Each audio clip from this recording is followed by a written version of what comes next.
wife vanished without a trace during what was supposed to be their dream honeymoon, disappearing just days after their wedding. And then, while reviewing their wedding photos, her husband spots something he never expected. Ethan Mercer sat slumped in the stiff metal chair at the Queenstown police station, his bloodshot eyes betraying 24 sleepless hours and 2 previous interviews. Across the table, Detective Inspector Grant Wilson and 2 officers from the Regional South Island Police Force gave him weary but attentive looks. "Mr. Mercer," Detective Wilson began, voice steady despite the prolonged investigation, "we need to revisit every detail of yesterday. Nothing can be overlooked now that the South Island team is involved." Ethan rubbed his temples and nodded. Of course, anything to bring Celeste home. He inhaled deeply. Around 6:30 a.m., we were at Lake Haven Retreat on Lake Wakatipu. Celeste had signed up for sunrise yoga at 6:45 by the shore. She kissed me goodbye as I half slept through the alarm. He paused, heart twisting at the memory. After yoga, she was due for a spa treatment, massage and facial at 8 Saogoks, with plans to meet me for breakfast in our room at 9:30. Officer Janine Kelly leaned forward. "When did you realize something was wrong?" By 10 Yowaik, she hadn't returned. I waited, thinking the spa was behind. I called around 11 Sakin. Her phone was still in our suite. Ethan's hands gestured in helpless frustration. The front desk checked the spa, no record of her arrival. I searched every corner of the resort, restaurants, gardens, the beach, even the gym, but there was no sign of her. By 1, I reported her missing. Detective Wilson flipped through his notes. "We've made progress. All staff and guests have been interviewed, and resort CCTV confirms Celeste attended yoga at 6:45 and walked toward the spa between 7:50 and 8:15, yet the spa never saw her." Ethan's pulse quickened. "Then what happened?" Officer Kelly answered. "Footage shows a man in a staff uniform approach her near the spa entrance. They spoke briefly and then walked off together." Ethan's chest tightened. "Who was he?" Detective Wilson shook his head. "Management says no such employee exists. He's not on any roster, and no one recognizes him." Ethan slammed his hand on the table. "He must have kidnapped her. Do you know where they went? Did anyone see anything?" "They left the hotel onto the street," the third officer said. "No struggle, no cries for help. Nothing unusual reported by staff or guests." Ethan's voice cracked with disbelief. "You're telling me she just walked away with a stranger?" Detective Wilson cleared his throat. "We're not drawing conclusions, but there's more. The yoga instructor, Mr. Patel, overheard Celeste say during the session that she'd be free of everything soon. He assumed she meant post-workout bliss, but under the circumstances..." Ethan shook his head so fiercely his knees rattled. "No, Celeste wouldn't abandon me. We only just got married. This is our honeymoon." His despair echoed in the stark interrogation room. Detective Wilson softened. "We simply need every piece of the puzzle." Ethan struggled to steady his voice. "Then tell me where they went. Did the cameras follow them down Shotover Street?" Officer Kelly exchanged glances. "We're checking street-level surveillance and interviewing locals now. Any lead could bring her back." Detective Wilson's tone remained resolute as he continued. "We tracked you both for nearly 2 blocks before losing sight of you. We've canvassed local businesses, shopkeepers, restaurant staff, yet no one recalls seeing you together. We've broadened our search perimeter today, but so far, nothing significant." Ethan's voice trembled. "What's the plan now?" "We've called in reinforcements from regional headquarters," Wilson replied. "Tomorrow, we'll extend our search beyond Queenstown, and we've already notified Border Control, Maritime Patrol across the South Island, and immigration authorities at North Island crossings. If anyone tries to smuggle her off the island, we'll catch it." Ethan nodded numbly, struggling to absorb that 5 days on their honeymoon had elapsed with Celeste still missing. "Is there anything else you can tell us, Mr. Mercer? Any odd behavior lately? Anything at all?" No, he managed, shaking his head. She was happy. So were we. His exhaustion was palpable.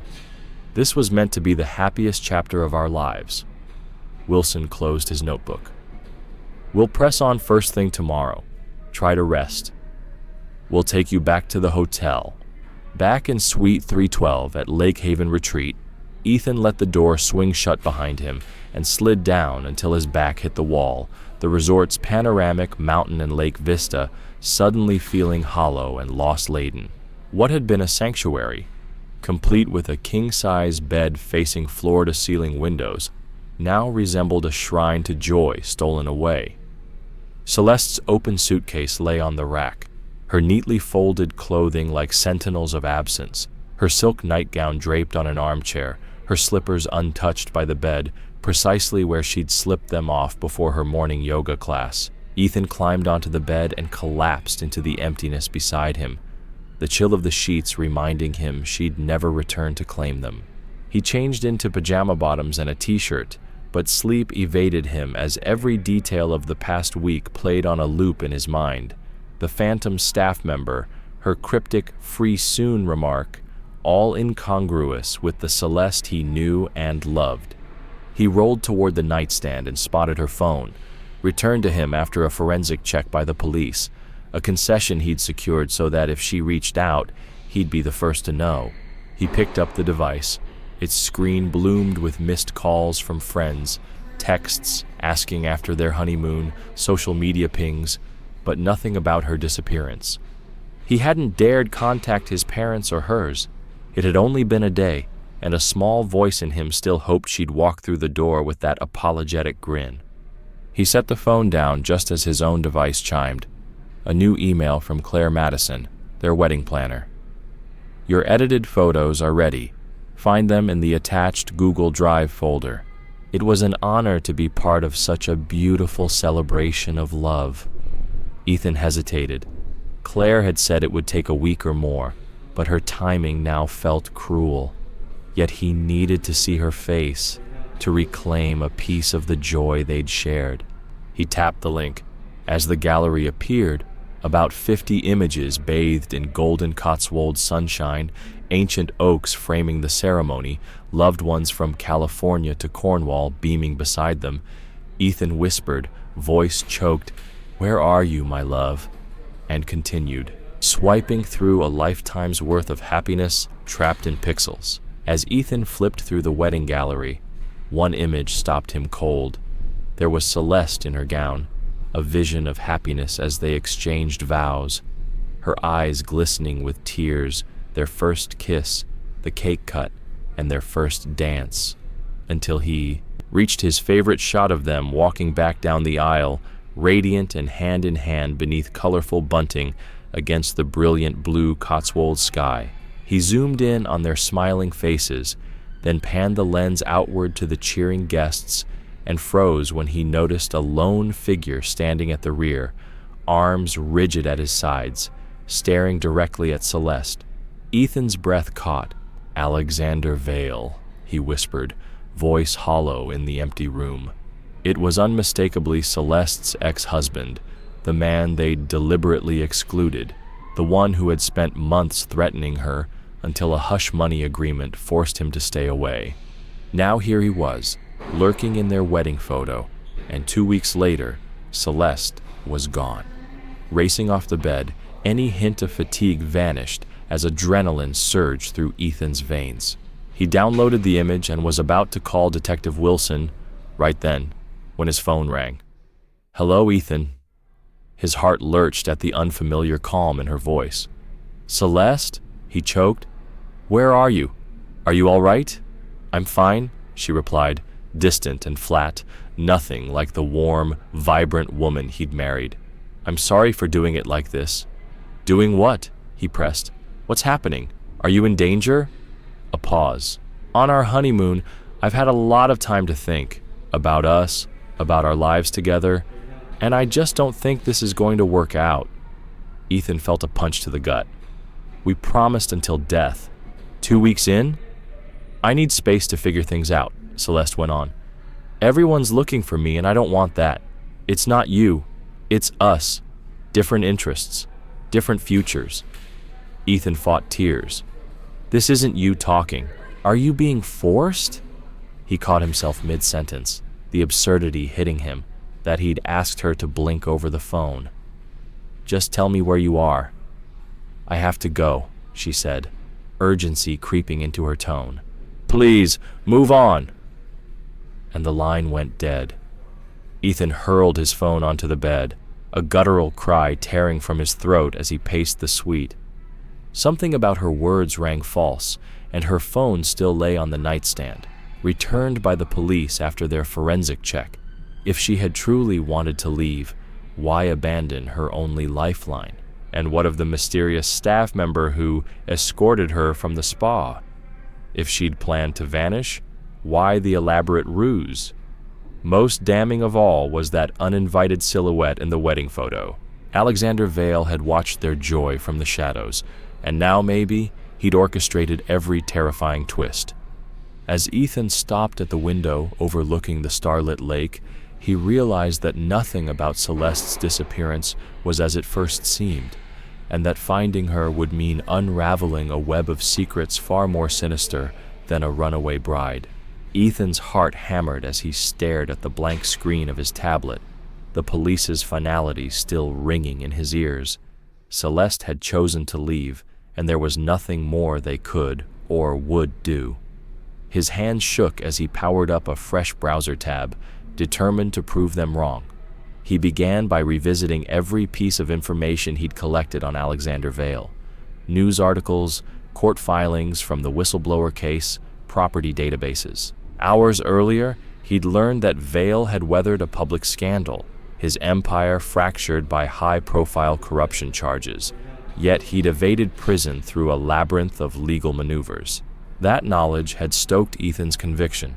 If Alexander had the motive and the means, he could easily be behind Celeste's disappearance.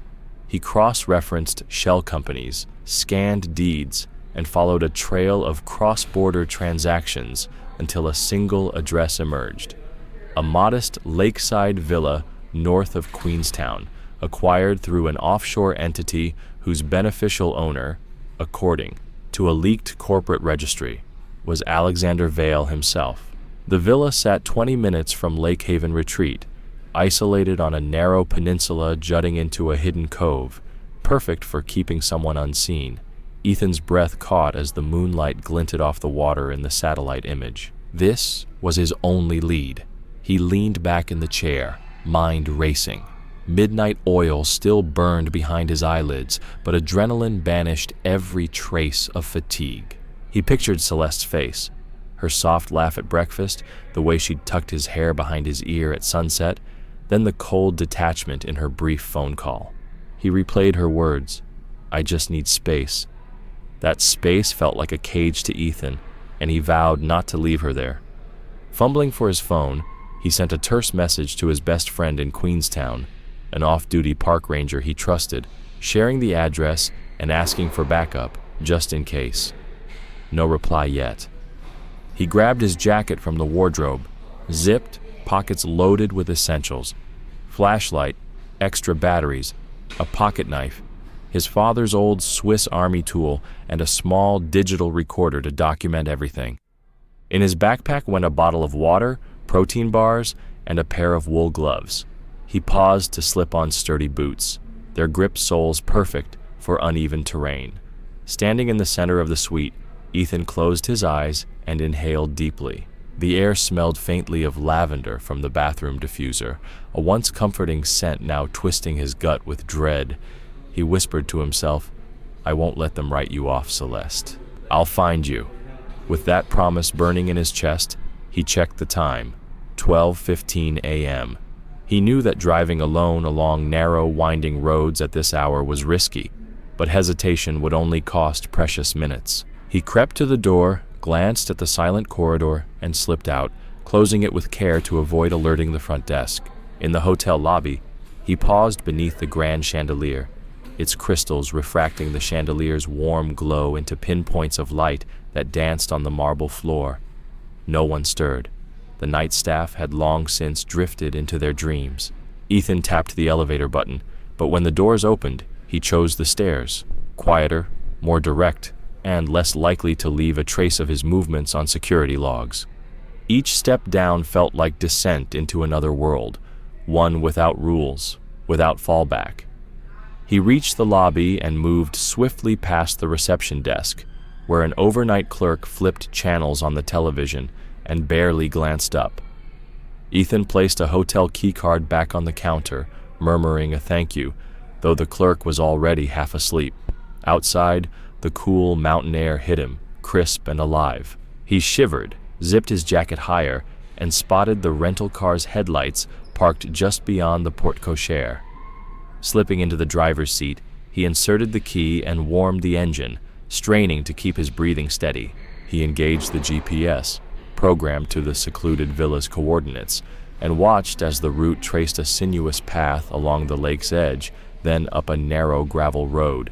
He backed out of the spot and eased onto the quiet street, the tires whispering over asphalt. As he pulled away from Lake Haven, the neon lights of Queenstown faded behind him, replaced by the constellations overhead and the distant hum of the highway.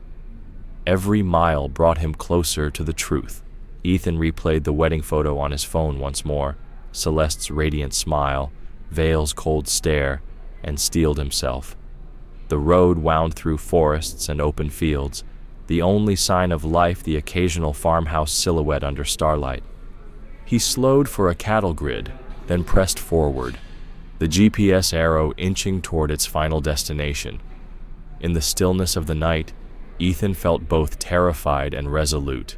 He was stepping into the unknown, defying the police's dismissal and the quiet complicity of a system that had already given up on his wife. Yet, as the villa's lights came into view, a solitary beacon on the shoreline, he knew he had no choice but to confront whatever lay behind those walls. For Celeste, for the vows they had shared beneath ancient oaks, Ethan would face down Alexander Vale and reclaim the love that had been stolen from him.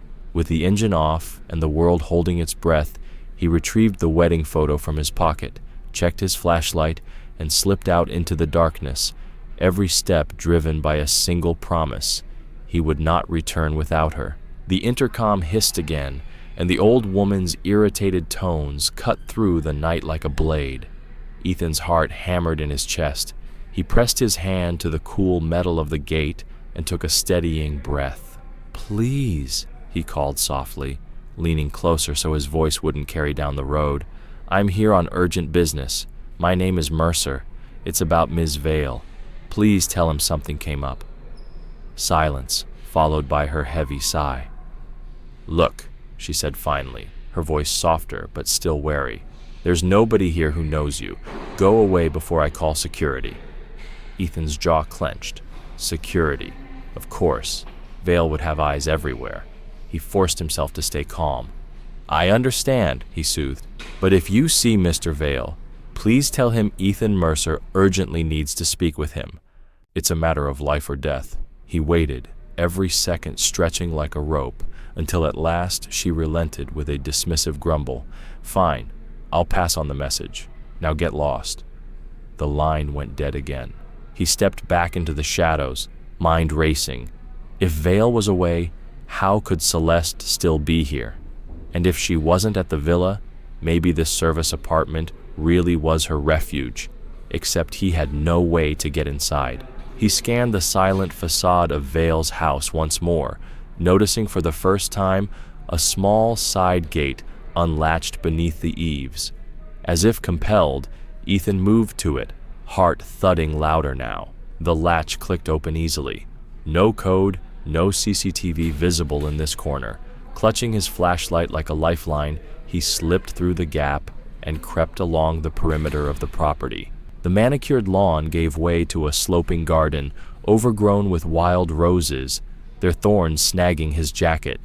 He paused at a darkened window, curtains drawn, but thin enough that a sliver of moonlight spilled across the floor inside. Someone had been here recently. The dust on the sill was disturbed, the glass smudged. He pressed his ear to the cold pane, straining for any sound. Nothing but his own ragged breathing and the distant hoot of an owl. A soft click behind him made him spin. His flashlight beam caught the glint of a dog's collar as a large, dark shape padded past. He froze. Then another click, closer. The heavy front door swung open just an inch, and a hulking silhouette filled the crack of light. Ethan's breath caught in his throat. He couldn't retreat without drawing attention, so he stepped forward, voice low. "Please, I'm here for Celeste Mercer. I know she's here. I just want to talk to her." The silhouette hesitated. A pair of boots appeared, walking backward into the house. A woman's voice, young, anxious, whispered, "I didn't call you, Mr. Vale. I told you not to let anyone in." Ethan realized he'd interrupted the wrong household staff. This must be a caretaker or guest. But that meant people were moving in and out after midnight. Activity. Hope flared. He caught a glimpse through the gap, a hallway lined with family portraits, then a flight of carpeted stairs leading upward. Somewhere beyond, Celeste could be waiting, terrified and hopeful. He took a single, decisive step inside. The door creaked shut behind him. The hush that followed was suffocating, and every light switch he flicked stayed stubbornly dark. But at the top of the stairs, a faint glow pulsed beneath a door, a rectangle of golden light carved into the night. Ethan gripped the banister, chest tight, and climbed. With each step, the promise of seeing Celeste again drove out his fear. His hand hovered above the doorknob. Warmth bled through the wood, as if something on the other side had been left running. He exhaled, steeled himself, and turned the handle. Whatever lay beyond that door, he would face it, and he would not leave without his wife.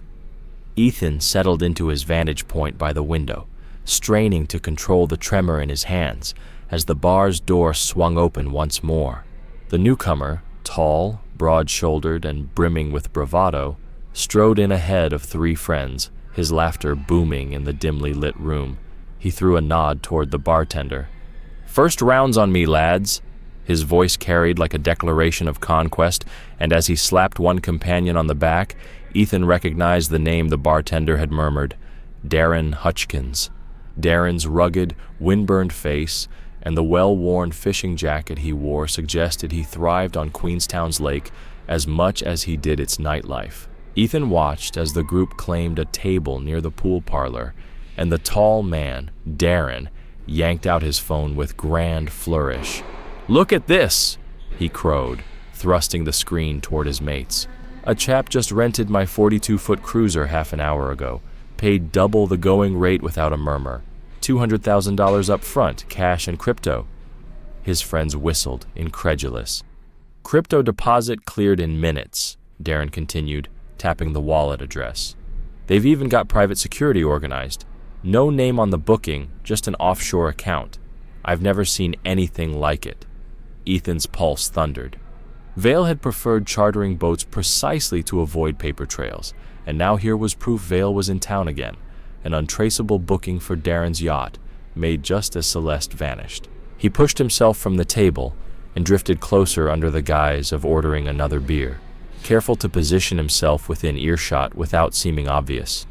As the bartender slid him a fresh pint, Ethan mumbled, "Thanks. Mind if I ask, what time was that charter scheduled to leave?"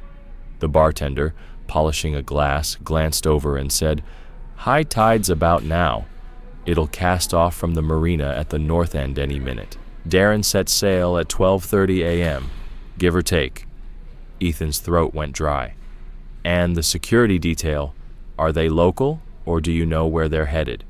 The bartender shook his head. "Not my business beyond the boat. But Darren's guys are as discreet as they come. If that charter's Vale's, he's well protected." Steeling himself, Ethan walked over to Darren's table. The merriment bubbled around him, but he forced a calm smile as he approached. "Excuse me, Darren Hutchkins?" The boisterous group paused mid-toast, eyes flicking to Ethan. Darren raised an eyebrow, sizing up the stranger. "That's me. You the lucky client?" he quipped, but his tone was polite enough. "I'm Ethan Mercer," Ethan said, keeping his voice measured. "Please, just a moment. I need to know who booked your yacht tonight." Darren's face went stony for a heartbeat, as his friends leaned in curiously. "I can't divulge my customers," he replied, though his eyes narrowed with interest. "But if it's urgent, what's this about?" Ethan swallowed. "My wife, Celeste Mercer, has gone missing. She was last seen in Queenstown, and I believe someone arranged that charter under Vale's orders. If I can get that manifest or even a name on the booking, I might find her." A hush fell over Darren's friends as he exchanged a glance with the bartender before leaning forward. "Look, mate," he said quietly, glancing around the bar. "I'll tell you what. I can't just give you official records, but I can slip you a name, maybe a clue. Meet me down at the docks in 20 minutes by the big boathouse. We'll be gone by the time anyone notices. If you're serious about your missing wife, be there." Hope flared in Ethan's chest as he nodded fervently. "Thank you. I'll be there." He turned and hurried back to his table, heart pounding with renewed purpose. The trout and tackle's warm glow faded behind him as he walked out the door, every step carrying him closer to that midnight rendezvous at the marina, and, he prayed, closer to Celeste. The bar's neon sign flickered off in the distance, and the chill night air snapped him fully awake. With Darren's lead in hand, Ethan set off down the quiet street toward the docks, determined to make good on the promise he'd whispered to Celeste's photograph. "Hold on, I'm coming." Ethan's fingers trembled as he raised the binoculars to his eyes. Through the lenses, the dock loomed sharp and close beneath the moonlight. There she was, Celeste, her hair caught in a gentle breeze, the luminescent glow of the yacht's deck lights pooling around her like a spotlight. She stood a few paces from a tall, impeccably dressed man whose profile sent ice through Ethan's veins. It had to be Alexander Vale, his posture rigid and commanding as he spoke quietly into a folded phone. Around them, discreet figures in dark jackets hovered. Vale's private security detail, Ethan realized with a sinking heart. For a moment, Ethan froze, torn between relief and panic. Celeste hadn't been spirited away to some unknown location at all. She'd been brought here, so far from any cell tower that even the strongest phone signal would falter. If he moved now, he risked alerting Vale's guards and scattering the very people he needed to reach. He whispered to Darren, "That's her, right there, and that's Vale." Darren nodded, keeping his voice low. "So what now?" Ethan exhaled slowly, forcing himself to think clearly. "We need a closer look. Find a way onto that dock without being seen. If I can get within shouting distance." His voice trailed off as he imagined the risk. Heavily armed men, a nighttime confrontation on slippery planks. Yet the image of Celeste's silhouette, back turned as she listened to Vale's silent demand, steeled his resolve. "I have to try." He climbed from the Range Rover, tucking the binoculars into his jacket pocket. Darren gave him a firm nod. 2 minutes, then I drive off and call it in. Take the fall if I have to." Ethan climbed down the embankment, heart pounding in rhythm with his footsteps on the gravel. He circled wide behind the maintenance shed, each breath fogging in the cold air. Up ahead, the yacht's hum and the lapping water were the only sounds, punctuated by Vale's low voice and Celeste's quiet reply. Ethan paused at the edge of the dock, the yacht's polished wood gleaming under his shoes. Through the frosted glass of the yacht's prow, he glimpsed Celeste's profile, shoulders drawn inward, eyes fixed on Vale's silhouette. A desperate hope flared. She was alive, and perhaps not completely resigned to this abduction. Ethan swallowed, then stepped onto the dock, each footfall measured, silent. The wood creaked faintly under his weight. Vale's head snapped toward the sound, and Celeste turned. For a heartbeat, their eyes met, hers widening with shock, his burning with fury. "Celeste!" Ethan's whisper carried on the wind, raw and urgent. Vale's guards tensed, but Celeste reached out as if torn between stepping forward to her husband or recoiling at the man beside her. Ethan advanced another cautious step, raising his free hand. "It's me, Ethan. I'm here for you." In that suspended moment, The moonlight caught Celeste's tearful gaze, and Ethan knew everything pivoted on whatever happened next. Ethan's heart thundered in his chest as Vale's security men froze, hands hovering over holstered weapons. The yacht's engines droned, ready to shove them all into that dark inlet where no call for help could reach them. But Ethan held his ground, every ounce of fear swallowed by pure determination. "Let her go," he repeated, voice cracking but unwavering as Celeste's captor tightened his grip on her arm. Celeste twisted away, tears glinting in her eyes as she reached for Ethan's outstretched hand. Vale's smirk deepened, and he took a deliberate step forward. "You really think you can stop me with that?" he snarled, nodding toward the replica pistol at Ethan's hip. "You're in my world now." Ethan swallowed, knowing the mock gun gave him no real advantage against professional mercenaries. But it was all he had, and he refused to back down. "This ends tonight," he said, voice low. "You promised to leave us alone. You broke that promise." A tense silence fell. Celeste's security guard hesitated, torn between Vale's command and the moral weight of a desperate husband standing before him. Ethan caught the guard's eye, and in that instant saw recognition, not of him, but of the soul-crushing pain that Vale's obsession had inflicted on an innocent woman. The guard's finger slid away from his weapon. Vale's smile faltered. For the first time, his eyes flicked to Celeste, and for a heartbeat, she met his gaze without fear. Then something in Vale's jaw snapped tight. "Fine," Vale spat. "Take her." With a sharp nod, the guard released Celeste's arm and stepped back. Celeste lunged into Ethan's waiting embrace, sobbing against his chest as he wrapped his arms around her. The replica gun remained raised, but Ethan's attention was wholly on her, on the frail yet fierce woman he vowed to protect. "Are you all right?" he murmured into her hair as the magnitude of the moment washed over him. She trembled, nodding, too overwhelmed to speak. Behind them, Vale barked orders at his security team, who lowered their weapons reluctantly. One of them reached toward the yacht's ladder, clearly frustrated that their carefully laid plan had unraveled. "I'm calling the police now," Ethan announced, raising his phone to his ear. "Detective Wilson, Ethan Mercer again." "Yes, I'm still at the private dock. Vale's men are standing down. My wife is safe." He listened briefly, relief flooding him as Wilson's urgency crackled through the line. "Stay put. A rescue team is 5 minutes out." He handed the phone to Celeste's nearest guard. Even mocked up, the phone looked lethal enough, and the guard passed it to a second security man who relayed the message to Vale. Suddenly, spotlights from approaching police boats glinted across the water, white and blue strobes cutting through the night. Vale's face went pale as he watched the vessels slide into the inlet behind the anchored yacht. He spat a curse under his breath, then turned to Ethan. "This isn't over," Vale hissed. "You'll regret this."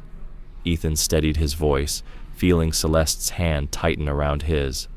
"No," he replied quietly. "You're the one who'll answer for everything you did. It's over." As sirens crackled and officers swarmed onto the dock, both land and sea units converging, Vale's security team raised their hands in surrender. The yacht's crew began lowering a gangplank for police boarding.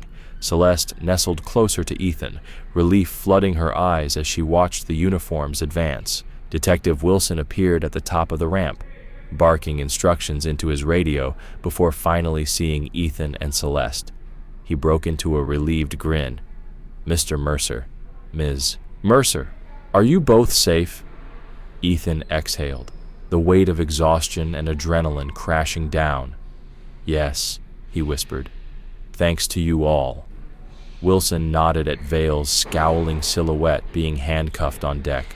"Alexander Vale, you're under arrest for unlawful confinement, harassment, and obstruction of justice." As officers led Vale away, Ethan wrapped his arms around Celeste. She leaned her head against his shoulder, her breath steadying at last. Under the hush of the southern night sky, fathered by the distant mountains and the gentle lapping of water against the hull, they clung to each other, two souls reunited, unbroken, and ready to face whatever came next together. The distant thrum of helicopter blades faded as Ethan's grip on the replica pistol loosened and he lowered his arm. Vale's remaining guards dropped to their knees at the echoing command of police officers flooding the dock. The cold night air felt electrified as the twin police boats cut through the dark inlet, their sirens muted by the roar of the rotors overhead, while squad cars and canine units fanned out on the shoreline, floodlights carving the night into stark pools of brightness and shadow. Alexander Vale stood alone at the end of the dock, shoulders squared beneath his tailored coat, face ashen with fury and humiliation. Handcuffs clicked around his wrists as two uniformed officers approached from behind. "Alexander Vale, you're under arrest for unlawful confinement, obstruction of justice, and multiple counts of harassment," one of them announced, voice firm. "You have the right to remain silent." Vale's cold eyes swept over Ethan and Celeste, husband and wife united in relief, before he was led away, head held high in defiance. Ethan exhaled, his legs trembling as the tension drained from his body. Celeste collapsed into his arms, her silent sobs shaking his chest like rain on a tin roof. "It's okay," he whispered, stroking her hair. "It's over. You're safe." A gentle hand touched Ethan's shoulder. Sergeant Kapor, her uniform crisp even in the aftermath of chaos, offered a soft smile. "Mr. and Mrs. Mercer, come with me. We need to get you out of the cold and take your statements." She guided them to a waiting patrol car. As they climbed in, Ethan discreetly slipped the replica gun and his wedding ring, both evidence of his desperate fight, into her outstretched hand. "It's not real," he murmured. Kapor gave him a knowing nod and slipped the items into an evidence bag. Inside the car's warmth, Celeste wiped her eyes and looked up at Ethan, voice trembling yet curious. "How did you find me? How did you know to come here?" Ethan took her hand. "I noticed him in our wedding photos, lurking at the back of the aisle. Then I remembered everything, the threats, the harassment. When I saw that face, I knew it had to be him." Celeste's eyes grew distant as she recounted her ordeal. "When they first came for me at the resort, they showed me a photo of my parents, said they'd be harmed if I didn't comply. I knew something was wrong the moment he spoke, but I had no choice. I told them what they wanted. I tried to sound convincing, hoping you'd realize it wasn't me." She squeezed his hand. "I left my phone behind on purpose, so someone would find it and know I hadn't gone willingly." Ethan's heart clenched. "It worked," he whispered. "I knew." They rode through winding, forested roads to the nearest Queenstown station, the adrenaline of rescue giving way to exhaustion. Upon arrival, they were separated for interviews. Ethan was led into a small, stark room where Detective Sergeant Morris greeted him with a clipboard and a sympathetic gaze. "I'm Detective Morris," he said, sliding a chair across the linoleum floor. "Quite a night, Mr. Mercer." Ethan sat, shoulders slumped. "I suppose you could say that." He recounted every detail: Celeste's disappearance, the spa ruse, his discovery of Vale in their wedding photos, the painstaking research into shell companies, and the final confrontation on the dock. Detective Morris listened intently, occasionally pausing to clarify times, locations, and witness names. When Ethan finished, the detective tapped his pen on the paper. "We'll coordinate with Queenstown PD and maritime units on the arrest. Detective Wilson's been fully briefed." Ethan frowned. "Will Vale's wealth and connections let him slip through the cracks?" Morris shook his head firmly. "Not this time." With Mrs. Mercer's testimony, the spa staff's account of the imposter, the charter records from Hutchkins, and your actions today, we have a robust case for kidnapping, false imprisonment, and harassment. Plus, there are potential money laundering charges from his shell companies. Will involve national fraud and immigration agencies as well. Before Ethan could respond, the door clicked and an officer entered, carrying a sealed evidence bag. "Detective Morris, we recovered this from Vale's yacht." multiple passports in different names, a ledger detailing payments to offshore accounts, and a scrap of paper with names and dates that match your wedding photos, sir. Morris nodded, taking the bag. Thank you, Constable. That will bolster our case. He offered Ethan a final, reassuring nod. You did the right thing. Rest now, and we'll be in touch about next steps. Ethan left the room feeling simultaneously drained and vindicated. Celeste waited for him outside, eyes reddened but shining with pride. As they walked out into the dawn-tinged sky, hand in hand, the first rays of morning light broke over the mountains. They paused together under the station's awning, breathing in the crisp air and feeling the weight of last night's ordeal lift. Their world was forever changed, but they had each other, and they had justice on the horizon. In that quiet moment before the sunrise, Ethan slid his arm around Celeste's waist and whispered, "We're safe. We made it." And for the first time in a week, they allowed themselves to believe it. Detective Morris leaned forward, opening the evidence bag with quiet precision. Inside lay a delicate beaded bracelet, one Ethan recognized instantly. Celeste had worn it every day for months, believing it a gift from her mother. "We found a miniature tracking device embedded in one of the beads," the officer explained, "virtually undetectable without specialized gear." Ethan's heart sank. "She's been wearing that since 4 months before our wedding." Detective Morris nodded gravely.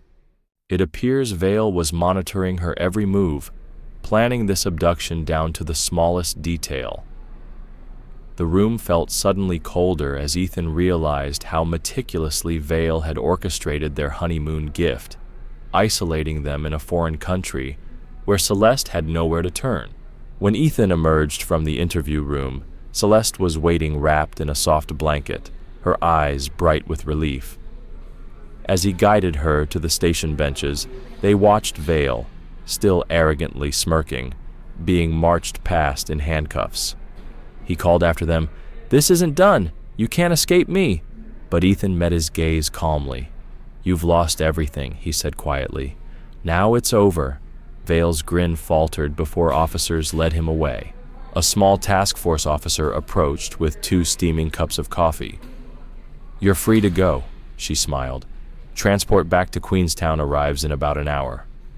Celeste turned to Ethan, a tentative smile breaking through her exhaustion. "Are we still on our honeymoon? We still have flight boarding and cliff jumping to do." Ethan laughed, the tension finally draining away. "I think I'll pass on cliff jumping. My heart can't take another scare." He paused, expression suddenly serious. "But before we make any plans, I need to know. None of what you said on the phone. It wasn't real, was it?" Celeste reached for his hand, eyes steady. "Not a word. He forced me to lie." She pressed her palm to her braceletless wrist. "I hoped you'd see through it." As dawn's first light filtered through the station windows, they sat together, planning not just the remainder of their trip, but the life they would build, far from Vale's shadow. Ethan reached into his pocket and pulled out a simple gold band, the wedding ring Celeste had left on the nightstand that fateful morning. "I think this belongs to you," he said softly, slipping it onto her finger. The ring caught the morning sun, gleaming as if renewed. "Perfect fit," Celeste whispered, intertwining her fingers with his. "I love you," Ethan murmured into her hair. "I love you too," she replied, and as the sun rose over Fjordland's peaks, they stepped into their fresh start, together, free and ready for whatever came next.